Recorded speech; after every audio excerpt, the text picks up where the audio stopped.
우리는 지난 시간에 예수님께서 제자들에게 이제 주님께서 이 세상을 떠나신 이후에 제자들에게 닥쳐올 세상으로부터 받는 미움, 그 미움을 받을 때 그것을 조금도 이상히 여기지 말라고 주님께서 말씀하셨습니다.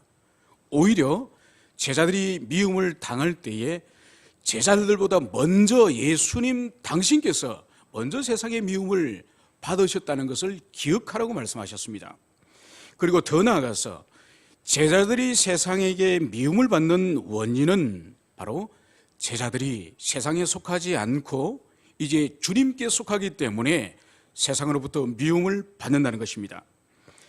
그렇지만은 주님께서는 위로의 말씀을 또한 주셨습니다.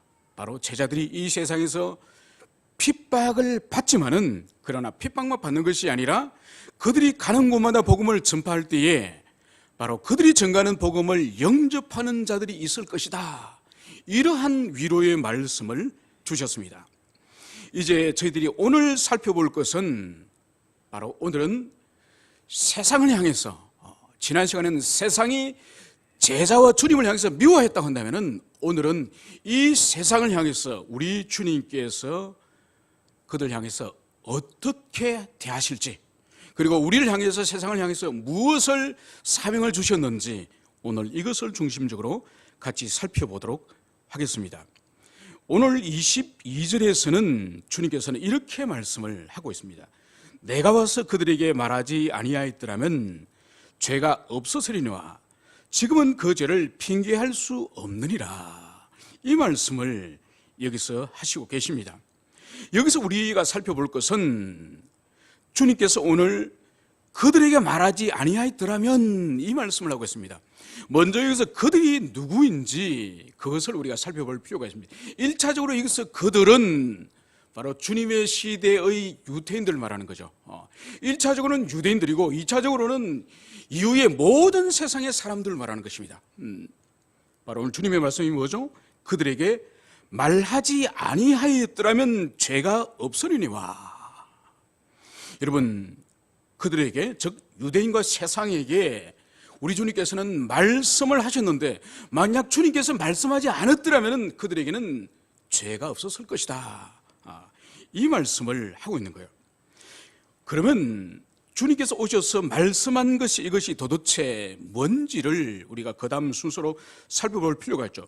마가복음 1장 15절에서는 예수님께서 공생애를 시작하시면서 제일 먼저 입을 여시고 선포하신 말씀이 바로 때가 찼고 하나님의 나라가 가까웠으니 회개하고 복음을 믿으라. 이것이 바로 예수님이 제일 먼저 지상의 공생애를 시작하시면서 선포하신 말씀이에요. 바로 때가 찼고 하나님의 나라가 가까이 왔으니 회개하고 복음을 믿으라. 이것이 우리 주님께서 세상을 향해서 유대인들 향해서 선포하신 말씀인 것이죠. 여러분, 사도행전 17장 30절에는 이렇게 말씀을 하고 있습니다. 바로 예수님이 오시기 전에 세상과 오시기 전의 인생을 향해서 이렇게 말씀을 하시는 거죠. 알지 못하던 시대 속에 그때는 하나님께서 간과하셨거니와 이제는 어디든지 사람에게 다 명하여 회개하라 하셨으니. 바로 이것이 뭔가 하니까 예수님께서 이 세상에 사람의 몸을 입고 오셔서 복음 전파 사역을 하시기 그 이전의 시대에 대해서는 하나님께서는 간과하셨다는 거예요. 봐주셨다는 거예요. 그렇지만은 이제는 사도들과 복음 전파자들이 온 세상을 이제는 다니면서 복음을 전거하고 예수 그리스도를 믿으라고 그렇게 전가하고 있기 때문에 이제는 어디든지 복음을 듣고 그 복음에 대해서 반응할 수 있기 때문에 이제는 믿지 않는 것에 대해서는 이제는 핑계할 수 없는 그런 시대가 되었다. 이 말씀을 사도행전에서도 하고 있는 것이죠. 그러니까 예수님께서 말씀하신 이 의미는 바로 뭔가 하니까 그리스도께서 공생애 3년 동안에 이 지상을 다니시면서 복음을 전가하셨고 그리고 장차는 주님의 그 사역을 물려받은 사도들에 의해서 그리고 그 이후에는 사도들의 후예인 교회와 그리스도인들에 의해서 온 세상 가운데 복음이 편만하게 펼치는 그런 시대가 왔습니다. 그러므로 그리스도 예수가 누구신지, 우리가 하나님을 떠난 죄인인지, 소망 없는 인생들에게 영원한 소망인 그리스도께서 오셨음을, 그것을 깨닫고 영생을 얻도록 하기 위해서 바로 주님이 오시기 때문에 이 영생이신 주님을 거절하는, 거부하는 이 불신하게 대해서는 누구도 핑계할 수 없이 그 책임을 져야 될 것이다. 이것을 주님께서 여기서 말씀을 하고 있는 것이죠. 여러분, 가끔 복음을 전하면은 예수를 믿지 않는 사람은 지옥으로 갑니다, 이 말을 하면은 억울해하는 사람들이 있습니다. 여러분, 그런 거 경험해 보셨죠, 그죠? 어떻게 예수를 안 믿는 것 때문에 지옥으로 가고 그런 형벌을 받습니까? 그것은 차별을 하는 것이 아닙니까? 이런 말을 하는 것입니다. 그러니까 그 사람들에게는 원래 인간은 선한 존재인데, 그 중에 특별히 죄를 짓거나 특별히 나쁜 짓을 한 그런 나쁜 사람만 지옥으로 간다고 그렇게 생각하는 거예요. 그러니까 그런 사람들에게 있어서는 성경이 계시하는 인간에 관한 그런 관념이 없는 거예요. 그러니까 특별하게 모든 사람들이 특별한 악을 저지르기 전에는 다 선한 사람이고 다 구원을 받는데, 특별히 나쁜 짓을 저지른 그 사람만이 지옥으로 가고, 이것이 일반적인 상식인데, 예수 안 믿는다고 해서 모든 사람을 지옥으로 보낸다는 것은, 이것은 전제가 뭔가 하니까 모든 사람이 원래 지옥으로 가도록 운명 지어졌다는 그런 전제인 것이죠. 여러분, 이것이 성경이 말하는 인간관이에요, 인간관. 여러분, 창세기 3장을 통해서 우리는 모든 인간은 하나님을 떠난 존재라는 것을 우리는 알고 있습니다. 타락하여서 하나님을 떠나서 하나님과 독립된 그런 독립선을 한 것이 바로 인간의 타락의 사건이지 않습니까? 그 이후로 모든 인간은 영원한 지옥의 운명이 모든 인간의 운명이에요. 그렇기 때문에 각 시대마다 하나님께서 특별하게 복음을 듣게 하시고 복음을 깨닫게 하시고 예수를 믿게 하는 그런 사람은 각 시대마다 소수의 사람이에요. 그래서 모든 사람들이 홍수와 같이 휩쓸려서 지옥 속으로 떨어져야 되는 것이 모든 인류의 운명이에요. 그것이 원래 우리 인류의 운명인데, 각 시대 가운데 소수의 사람들을 하나님께서 영원 전부터 예정하셨고, 그 예정된 그 영혼이 역사 속에서 누군가 복음 전파를 통해서 예수를 믿고 구원을 얻는 것이죠. 그러니까 지금도 보세요. 이 세상에, 이 지구상에 70억에서 80억 정도의 인류가 있지 않습니까? 그죠? 이 많은 인류 가운데 참다운 회심을 한 그리스도인이 몇 프로 될까요? 여러분, 몇 프로 될 것 같아요? 70억 중에서 5억도 안 됩니다, 여러분. 5억도 안 돼요. 그러니까 대다수는, 이 시대도 인류의 대다수는 지금도 영원한 지옥 속으로 들어갈 운명이에요. 그 가운데 소수의 사람만 영원전에 예정되어서 예수를 믿을 뿐이에요. 여러분, 우리나라도 마찬가지죠, 그죠? 5천만이지만은 정말 리얼 크리스찬, 회심한 리얼 크리스찬은 500만도 안 됩니다. 훨씬 더 적겠죠. 그러니까 각 시대마다 여러분들이 그리스도인이 된다는 게, 교회 회원이 된다는 것이 얼마나 특별한 일이고 얼마나 예외적인 삶을 사는 것인지, 그것을 우리가 기억해야 되는 거예요. 그렇지 않으면 그리스도의 구원이 아무것도 아닌 것처럼 그렇게 느껴질 때가 있다는 것이죠. 오늘 우리 주님께서는 바로 주님께서 오셔서 말하지 않았다고 한다면은 그들에게 죄가 없었을 텐데, 이제는 핑계할 수가 없다, 이 말씀을 하시는 거예요. 그러므로 그리스도 예수를 영생토록 우리를 위해서 보내주셨는데, 그분을 거절한 것은 각 개인이 개별적인 죄를 저지르는 것보다 더 큰 죄예요. 인간이 이 땅에서 살인을 하기도 합니다. 끔찍한 살인을, 도둑질을 하기도 합니다.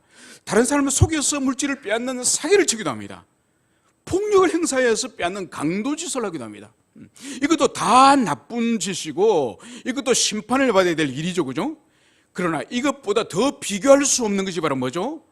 하나님의 무한한 자비이신, 우리로 하여금 영원한 지옥의 형벌로부터 하나님께로 돌아올 수 있는 그 자비이신 예수 그리스도, 그분을 끝까지 거부하는, 그것은 이루 말할 수 없는 불신앙의 죄인 것이죠.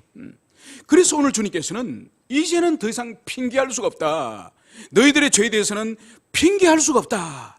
이 말씀을 주님께서 하셨음을 우리는 알아야 될 것입니다.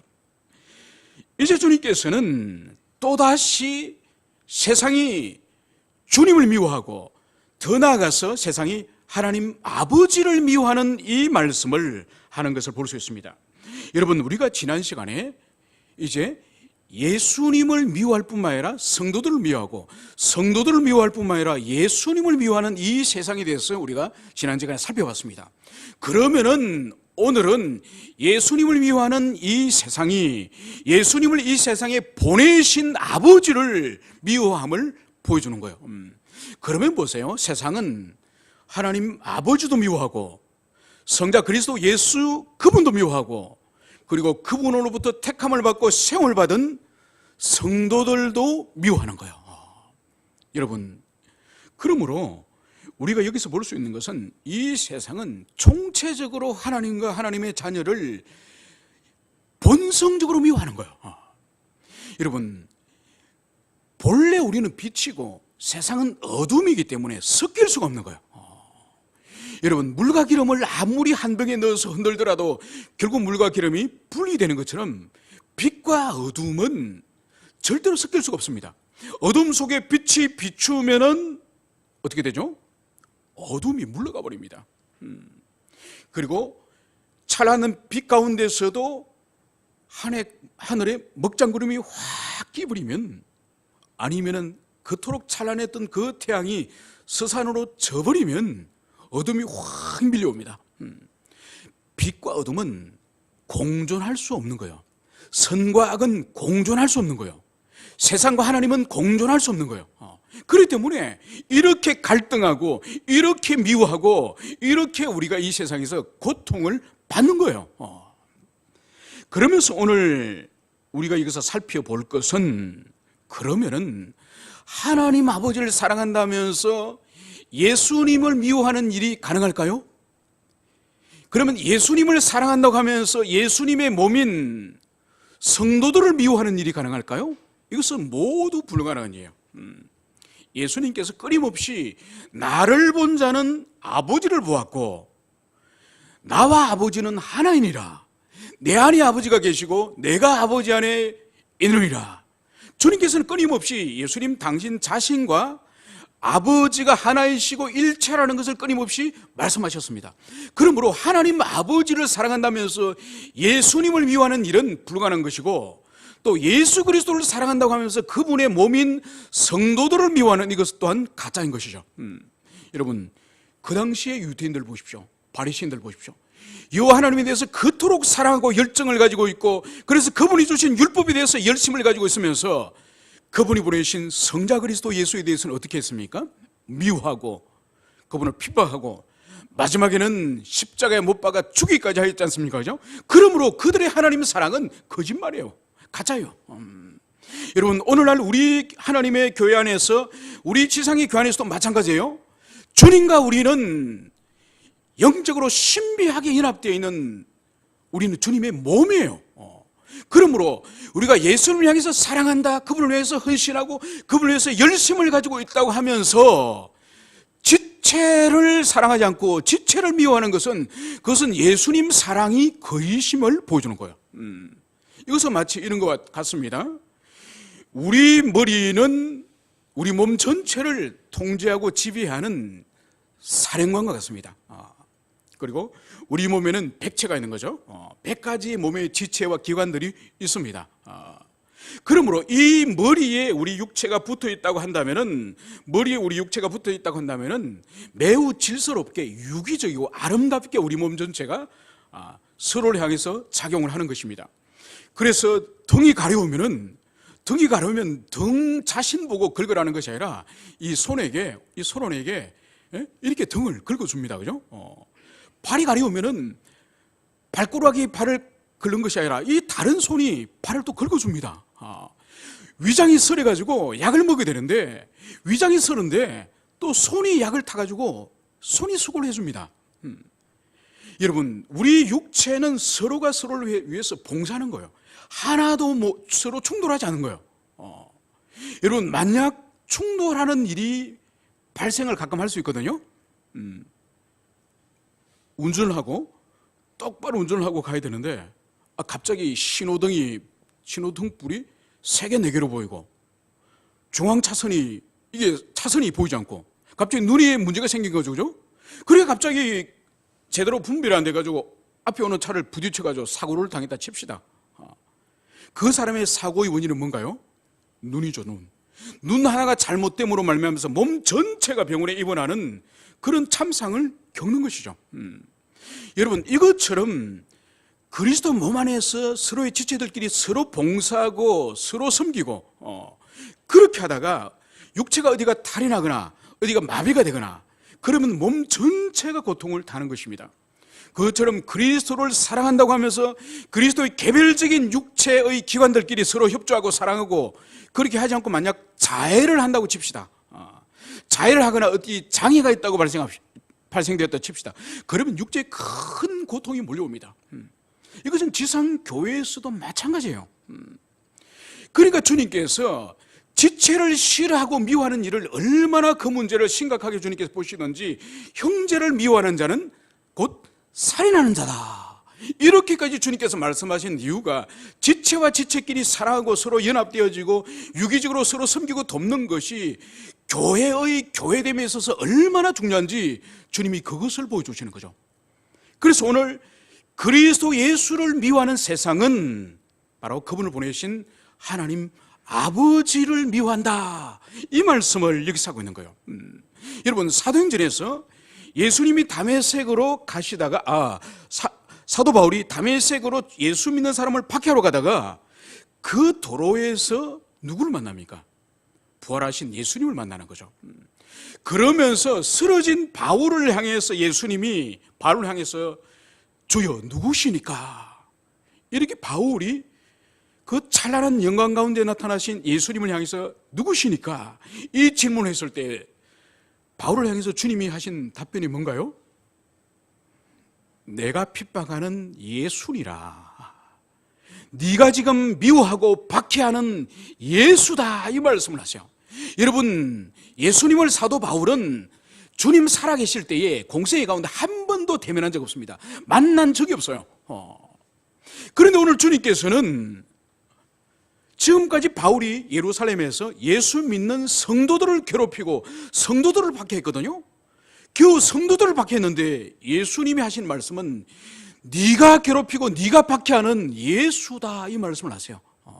여러분, 이것만큼 성도들 한 사람 한 사람이 곧 그리스도의 몸이요 바로 교회임을 명백하게 보여주는 우리 주님의 직접적인 발언을 우리는 볼 수 있습니다. 그러므로 성도들 한 사람 한 사람에게 고통을 주고 미워하고 죄를 짓는 것은 그 사람 개인에게 죄를 짓는 것이 아니에요. 예수님 당신 말씀으로 친히 하셨던 것처럼 나를 핍박하는 것이다. 이 말씀을 하는 거죠.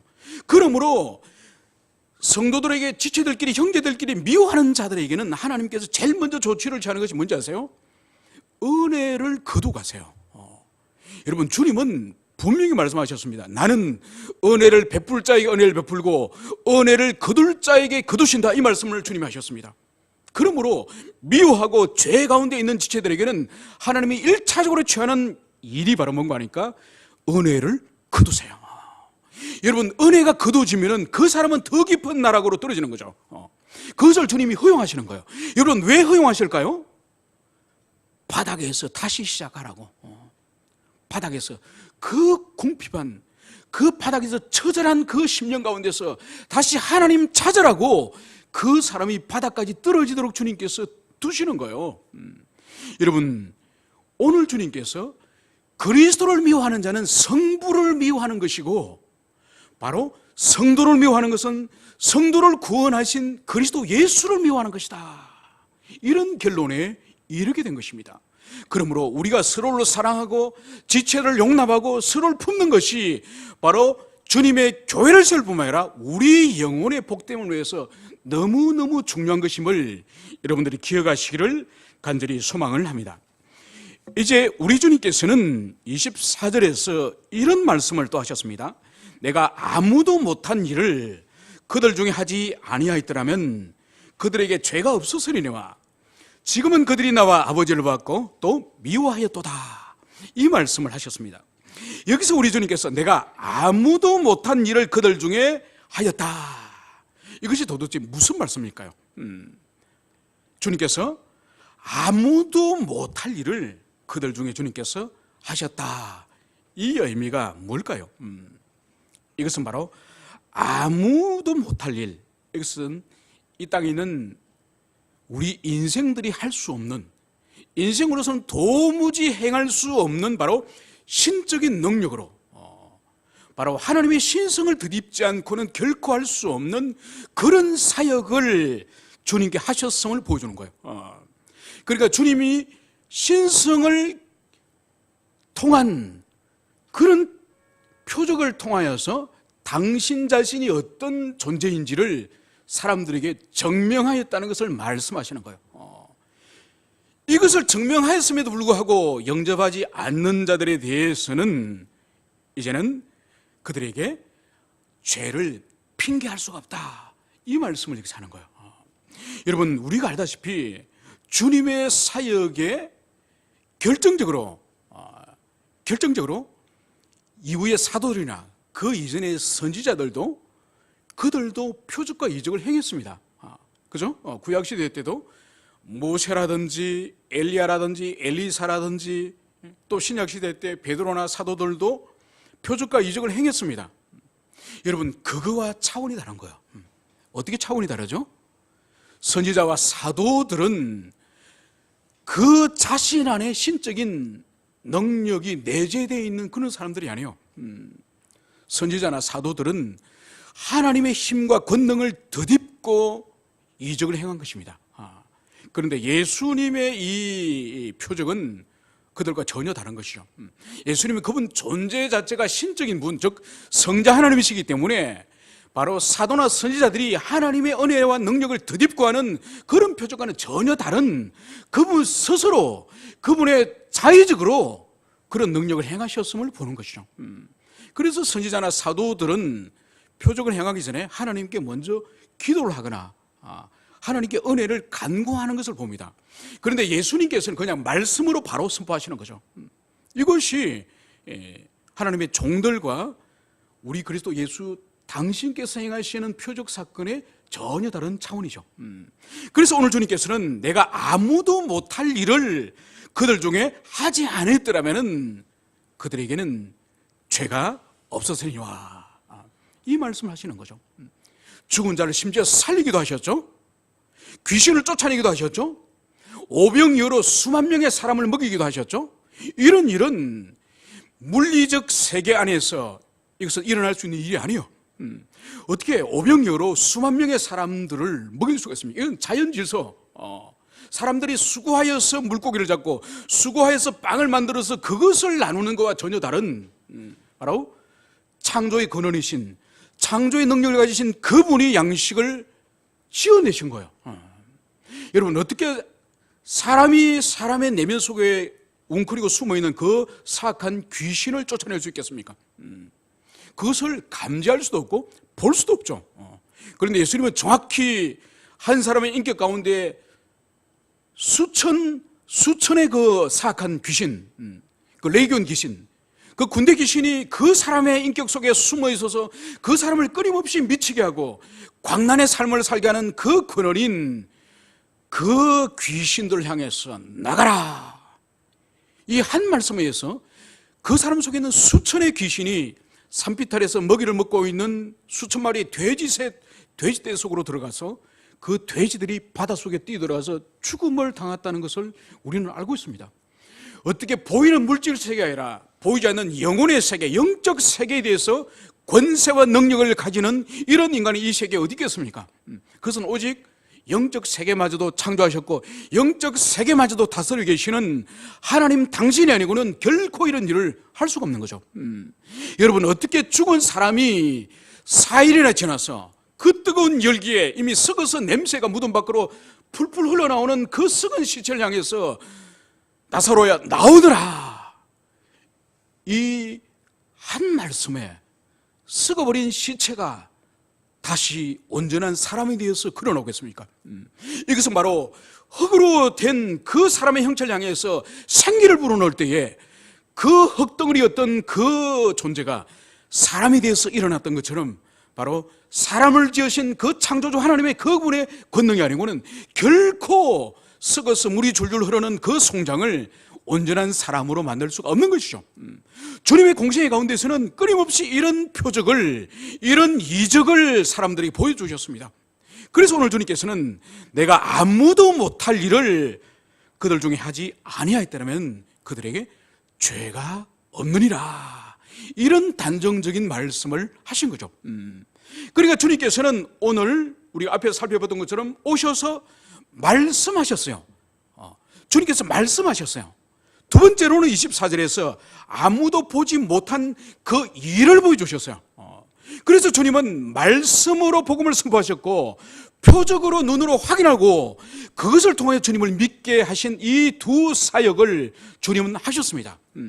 그러므로 이것을 받아들이지 않는 사람들에게 이제는 그들이 죄를 핑계할 수 없다, 이 말씀을 주님께 하시는 거죠.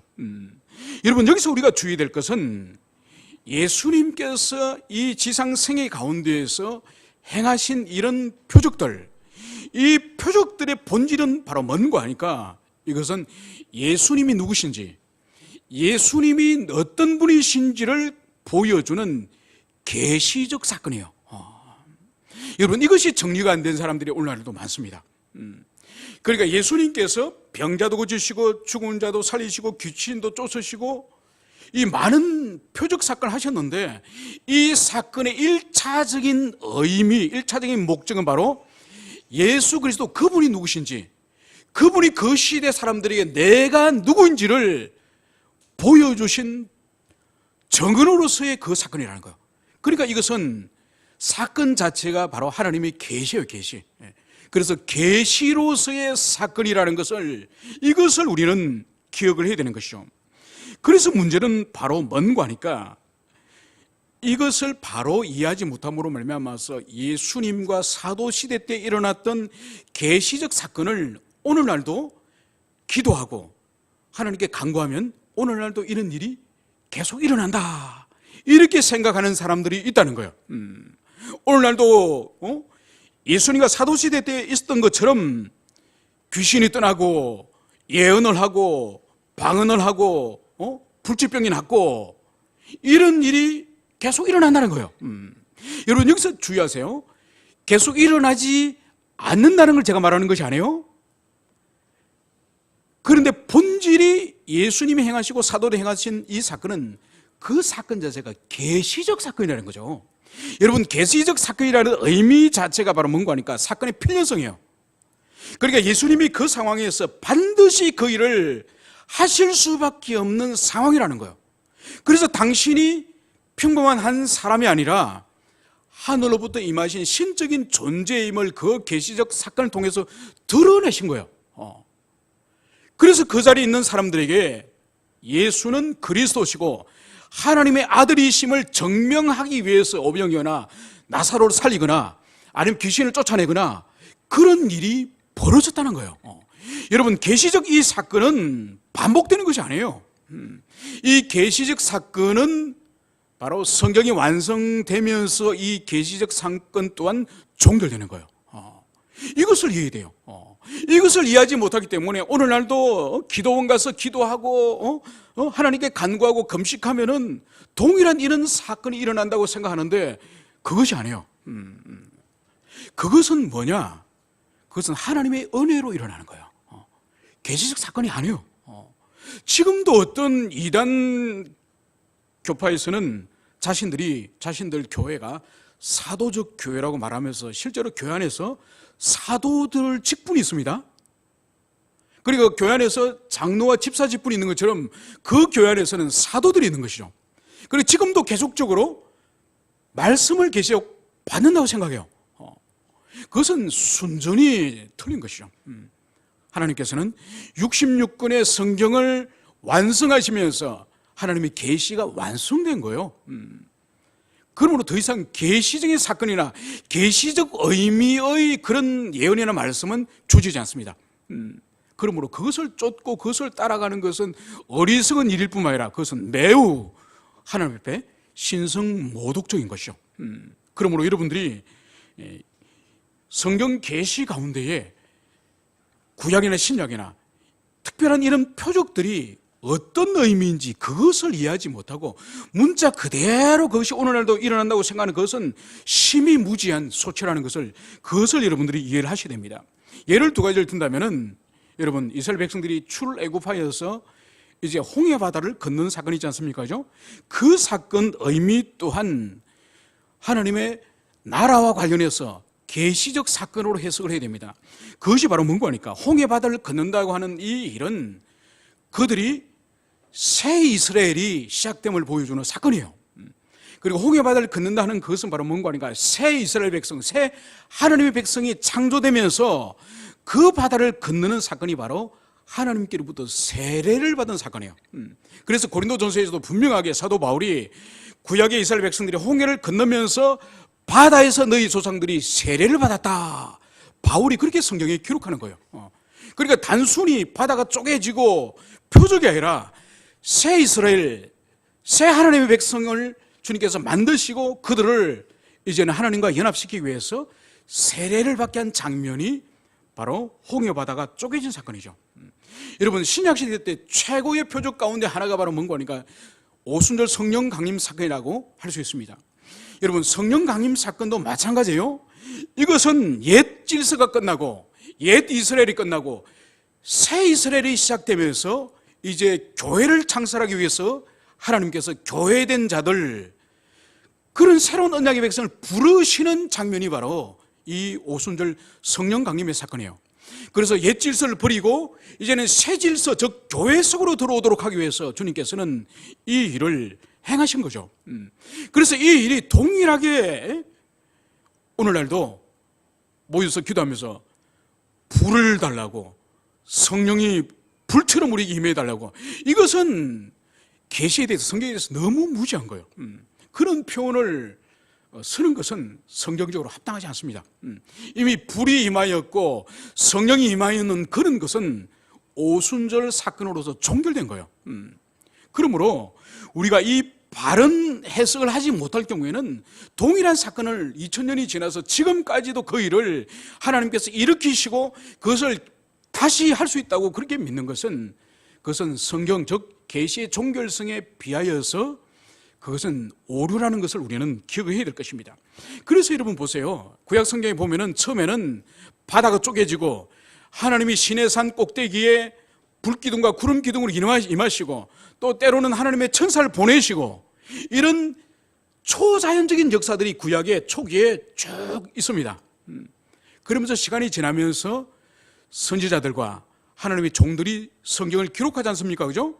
기록하면서 구약이 거의 기록되는 후기로 가면은 더 이상 그런 표적들, 천사가 나타나거나 하나님이 직접 영광 가운데 나타나는 일들은 점점 없었어요. 그리고 이 일은 신약의 초기에도 예수님의 탄생과 관련해 가지고 천사가 나타나서 그것을 알리기도 하고, 또 베드로가 감옥에 갇혀 있을 때에 천사가 베드로를 끄집어내 주기도 하지만은 그 이후에 성경이 완성된 이후에는 이런 일이 일어나지 않습니다.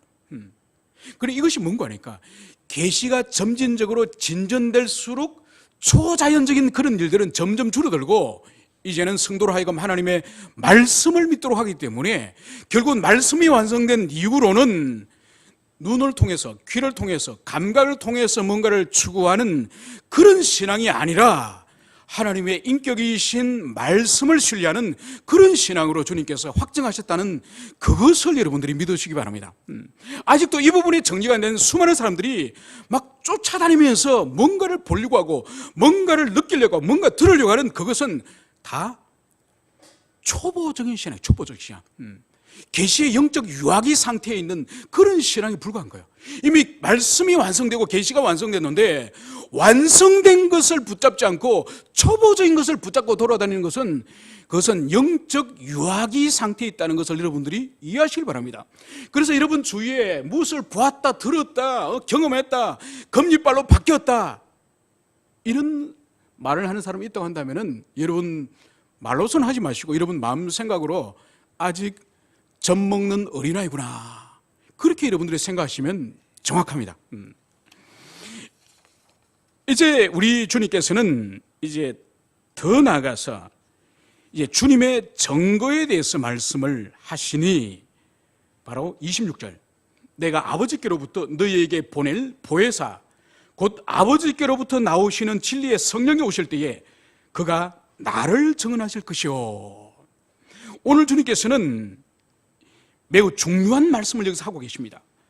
바로 아버지께로부터 나오시는 이 성령, 이 성령님을 오늘 예수님은 내가 너희에게 보내겠다, 이 말씀을 하십니다. 여러분, 오늘 이 말씀은 사실 교회 역사 가운데 이것은 매우 중요한 논쟁을 가져온 그런 말씀이라고 할 수 있습니다.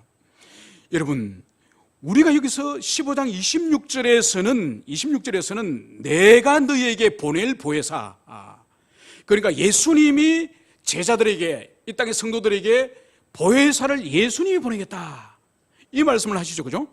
그런데 우리가 여러 주 전에 살펴봤던 요한복음 14장 26절에서는 주님께서 이렇게 말씀하십니다. 보혜사 곧 아버지께서 내 이름으로 보내실 성령. 이때는 아버지께서 내 이름으로 보내시겠다 말씀하시는 거예요. 자, 그러면은 4장 26절과 5장 26절에서 등장하는 성령님을 보내시는 주체, 성령님을 보내시는 분이 누구라고요? 14장에서는 아버지께서 보내신다 말씀하시고, 오늘 15장 26절에서는 내가 너희에게 보내신다고 말씀하시는 거예요. 여러분, 이것이 바로 성령의 발출의 교리라고 하는, 교회가, 동서양 교회가 쪼개지는 1054년에 하나의 교회였던 이 교회가 동로마 교회와 서로마 교회로 교회가 쪼개집니다. 이 사건을 유발하게 한 성경 본문이 바로 이거예요. 그러니까 성령 하나님이 도대체 어디로부터 나오시냐. 동방교회에서는 성령 하나님은 성부께서 보내신다, 성부에게서만 나온다, 그렇게 본 것이고, 서방교회는 14장과 15장 이 두 구절을 함께 봐서 성부에게도 나오지만은 성자에게도 나온다, 이것이 우리 개신교의 뿌리라고 할 수 있는 이 서방신학, 서방교회는 바로 성부와 성자에게서 성령이 나오신다, 이것을 주장하게 된 것이죠. 여러분, 그러므로 말미암아서 우리는 14장 26절과 함께 15장 26절에 건갈 때는 이 성령 하나님은 성부에게 뿐만 아니라 성자에게서도 나오시는 하나님이라는 것을 여기서 볼 수 있는 거예요. 우리는 분명한 교리는 성경에 근거해야지 성경을 벗어나면 그 교리는 의미가 없는 것이죠. 그래서 서방신학은 이 성령의 이 발출이 바로 성부와 성자에게서 영원 전부터 나온다, 이것을 우리는 믿어야 되는 거예요. 여러분, 이것이 어떤 차이가 있느냐? 이 차이는 큰 차이를 가져옵니다. 바로 뭔가 하니까 이 성령론이 이 동방 기독교에서는 이 성령론이 기독론을 기초로 하지 않는 거예요. 그리스도와 상관없이 성부에게서만 나온다고 하니까 문제는 뭔가 하니까 이 동방 교회는 신비주의 경향이 아주 강합니다. 그래서 성부에게서 이 성령이 나오시기 때문에 서방교회가 가지고 있는 이 성령론은 분명히 기독론 기초 위에 그리스도께서 오셔서 성육신하셨고 그분이 지상생애 가운데서 인격적으로 모든 성도들과 제자들 가르치시고 고치시고 치유하신 그분의 인격과 삶이 이미 복음서 가운데 명백하게 기록되어 있기 때문에 성령은 바로 예수의 영이고 그리스도의 영이시기 때문에 이 서방의 성령 신학은 신비주의로 빠지지 않습니다.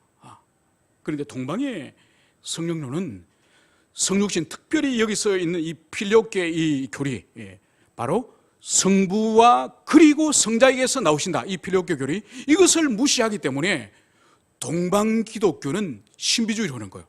여러분, 그렇기 때문에 이 문제는 어떤 문제까지 직접적으로 연결되느냐? 이 신비주의 이 뿌리는 결국은 20세기에 와서 WCC를 만들지 않습니까? 여러분, 지금 세계 WCC의 50%를 차지하는 교회가 어딘지 알아요? 동방교회의 대부분이 이 WCC 속으로 들어갔다니까. 왜 그럴까요? 기독론에 분명한 기초가 없으니까 이들은 신령한 신비한 것을 주장하니까 이것이 바로 이교도, 즉 불교라든지 다른 샤만이라든지 이런 거와 혼재되기 너무 쉬운 거죠. 이 신비주의가 가지고 있는 위험이 바로 이거예요.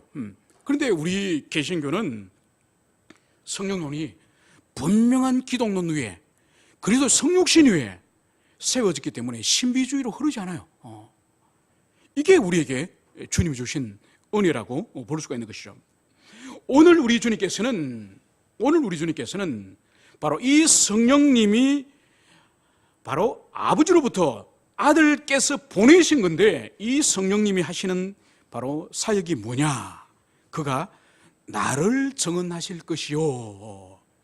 바로 성령님이 오셔서 하시는 일은 나, 즉 예수님을 증언하는 것이다. 이 말씀을 분명히 하고 있습니다. 여러분, 그러므로 성령 사역, 성령님이 하시는 가장 1차적인 일은 다른 게 아니에요. 그분의 모든 사역을 통해서 예수님을 드러내고, 예수님이 그리스도이심을, 예수님이 하나님이심을, 그것을 드러내는 것이 성령님의 1차적인 사역이에요. 여러분, 오늘날 우리 한국교회 안에서도 주님이 분명히 성령님이 오시면은 나를 증언할 것이라고 하는 이 말씀으로부터 벗어난 멀리 떠난 교회가 얼마나 많습니까? 여러분, 오늘날 성령 사역, 성령 운동이라고 할 때 여러분들이 제일 먼저 뭐가 떠오르죠?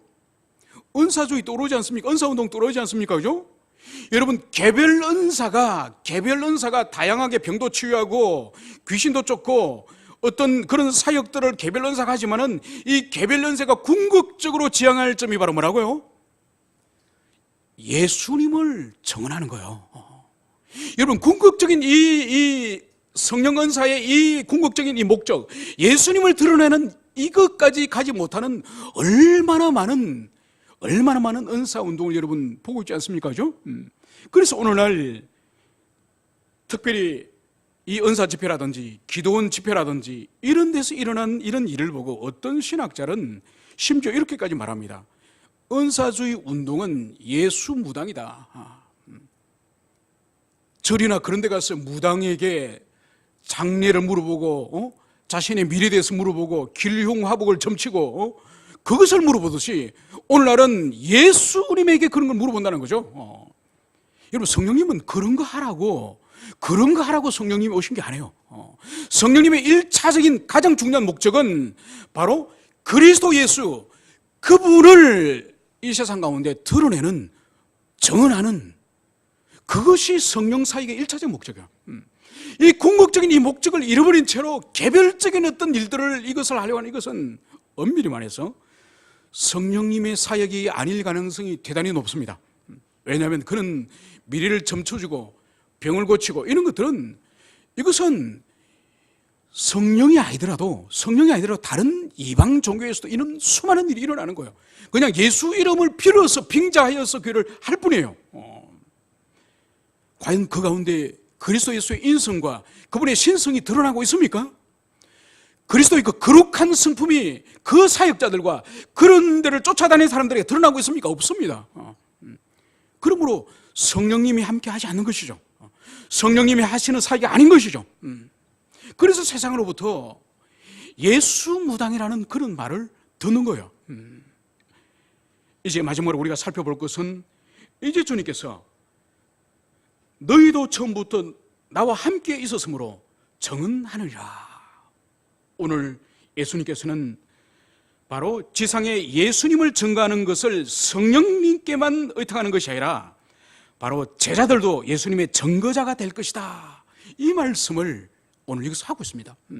그러면 오늘 예수님께서 왜 성령님에게만 예수의 증거자가 되라고 말씀하지 않으시고 왜 제자들에게 예수님의 증언이 되라 이 말씀을 하셨을까요?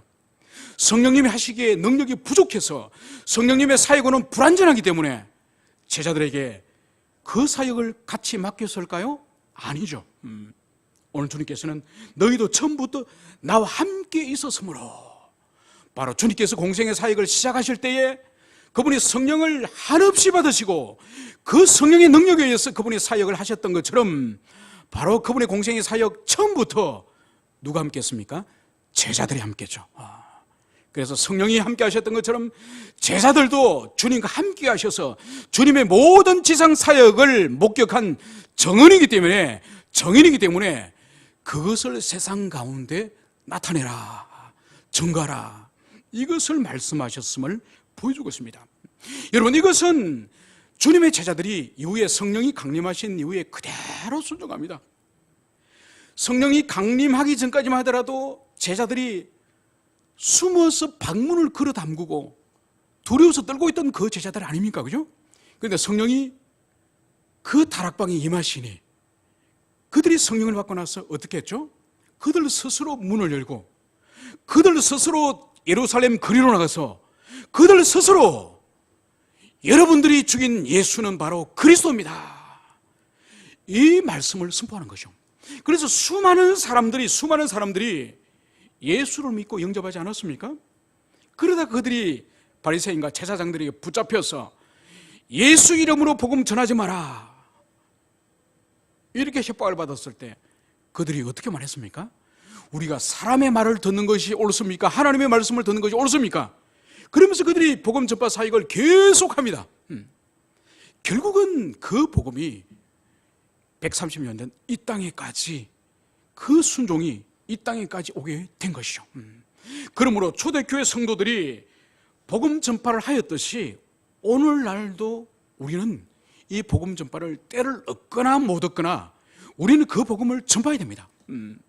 여러분, 우리는 이 복음을 사명이기 때문에 주님 우리에게 생명을 주셨고 바로 사도들과 주님께서 처음부터 함께 계셨던 것처럼 우리의 인격과 우리의 삶과 우리의 신앙 가운데 주님께서 함께 하셨기 때문에 그것을 전가하는 거예요. 우리가 경험하고 우리가 만났던 그리스도 예수, 우리가 체험한 예수, 그것을 전가하는 거예요. 오늘 우리 주님께서 바로 사도들에게 정언하기를 명령하셨던 것처럼 우리도 이 말씀 앞에 순종을 해야 될 것입니다. 그래서 단순히 입으로만 전가하는 것이 아니라 입뿐만 아니라 우리의 전 존재와 삶과 우리의 신앙을 따라서 그것을 존재론적으로 증명하는 여러분들이 되시기를 축원합니다. 마지막으로 이번 주안에는 우리 그리스도인으로서는 매우 부끄러운 그리고 얼굴이 떳떳한 한 사건이 있었음을 우리는 다 알고 있습니다. 바로 전직 대통령이었고 그리고 한국교회의 대표적인 교회의 장로였던 그분이 검찰의 수사를 받는, 그래서 수십 가지의 범죄 혐의가 있는 그 일을 봤습니다. 그분은 사실 그때의 10년 전 그때의 한국 교회와 한국 그리스도인을 사실 대표하는 상징적인 인물이라 해도 과언이 아닌 거죠. 그래서 한국교회 모든 성도들이, 많은 성도들이 그분이 우리의 지도자가 되기를 다 찍어주고 다 밀어주고, 그래서 그분 한 분을 향해서 우리가 돌멩이를 던진다기보다는 사실 그분은 오늘 이 시대의 교회와 그리스도인의 상징이에요. 상징. 우리의 현주소예요. 이 시대 교회의 영적 경건의 현주소를 가장 잘 보여주는 인물이 바로 그분이라 할 수 있는 것이죠. 그러면서 저는 다니엘서 6장 말씀이 깊이 생각이 났습니다. 바로 그 말씀이 바로 뭔가 하니까 다니엘의 원수, 즉 여호와의 원수들이 너무나도 충성스럽고 너무나도 열정적으로 바로 페르시아 제국을 봉사하고 섬기는 그 다니엘을 죽이기 위해서 그 다니엘의 모든 허물과 죄들을 낱낱이 뒤진 거예요. 그런데 성경이 기록한 것이 뭐였는지 아십니까? 아무 허물도 아무 죄도 찾을 수 없다는 것이에요. 그 원수들이 아무리 다니엘의 허물과 죄를 찾으려 하더라도 그것을 찾을 수가 없다는 거예요. 그것이 바로 하나님의 사람의 표상이에요. 이 시대에 입으로만 복음을 전했던 한국교회 현주소가 이거예요. 입으로만 복음 전했던 현주소가 이렇게 그리스도를 욕보이고 하나님을 욕보이고 교회가 시궁창으로 빠지게 한 이것이 바로 입으로만 복음을 전했던 현주소예요. 우리에게 필요한 것이 뭐냐? 거룩한 인격과 거룩한 삶과 거룩한 신앙을 소유한 그래서 존재론적으로 다니엘같이 우리의 원수들이, 대적들이 우리를 틀어라 할지라도 먼지 하나 나지 않는 거룩한 삶, 그런 존재와 삶을 통한 복음 전파, 바로 이것이 오늘날 우리들에게 주님께서 원하시는 성도의 복음 전파와 성도의 삶임을 우리가 가슴 깊이 새겨야 할 것입니다. 함께 기도합시다.